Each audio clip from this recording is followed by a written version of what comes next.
Welcome to Kenton Teaches. Enjoy the video.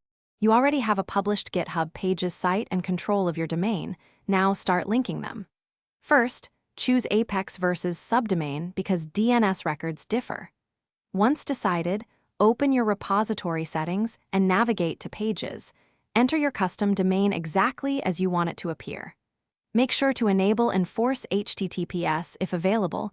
GitHub will provision a certificate. This begins the DNS configuration process and tells GitHub to serve your site from that custom name. Now configure DNS at your domain registrar. For Apex domains, create fora records pointing to GitHub's IPs. This routes the root domain to Pages. For a subdomain like www, create a single CNAME record pointing to your GitHub username. GitHub, EOSO DNS aliases correctly.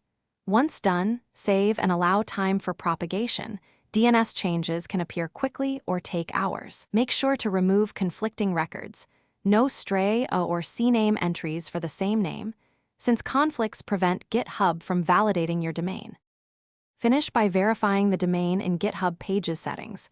GitHub will check DNS and issue a TLS certificate.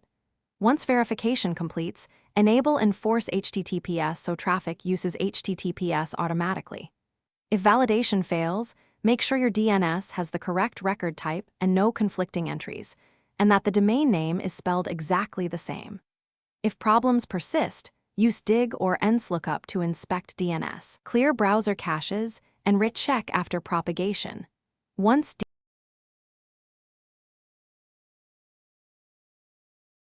Thanks for watching. Please subscribe if this video was helpful.